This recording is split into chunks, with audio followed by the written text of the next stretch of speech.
picking up the transmission at Garrett Performance in Monette, Arkansas. He's going to tell me what we got going on. Okay, here's Joe's transmission, the old big 727, completely out of the pressure washer. There it is with the rear sprag removed for the bolt-in sprag.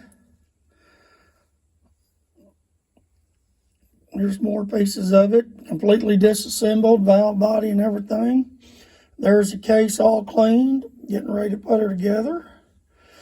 There's his clutches and bands, and Joe and I had done this transmission in 17, and I told him to put the best, and this is what his clutches and bands look like since 17 with the races on it. That's how good the parts last. And those are choline? Choline racing steels and Alto red racing clutches.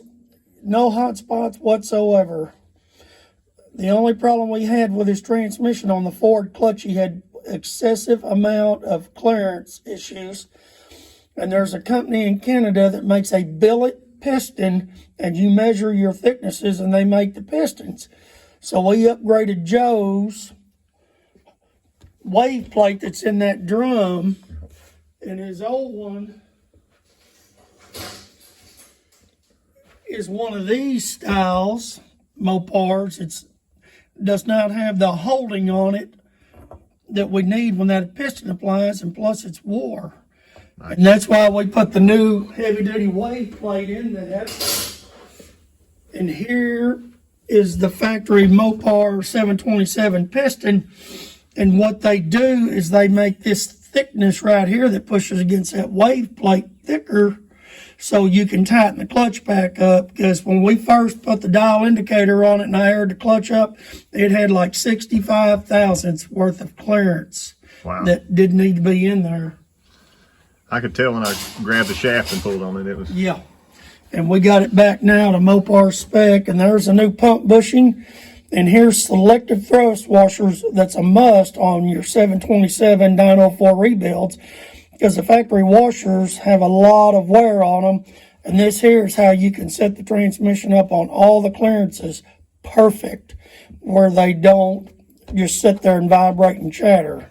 Nice. And like I said, here's parts. We replaced all the bushings in it. It's all my bolt-in rear sprag. Yep. Work that. There's the factory piston. Here's the new billet piston, much more better designed piston. Sweet. And there it is on the where we're checking the clearance right at 2 with a wave plate in. Perfect. His other one had 50 to 60 thousandths on it, just sitting there unloaded. Here's where I've got the bolt-in sprag. That's your governor center support, bolted in, Loctited. There it is in the case. You can see the bolt holes that protrude where the Allens screw in.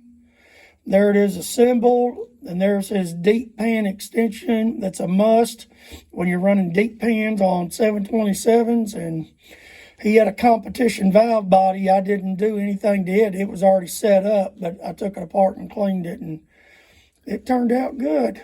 And there is genuine direct connection Mopar deep pan with a drain plug on it. Boom. And that's it. That's it.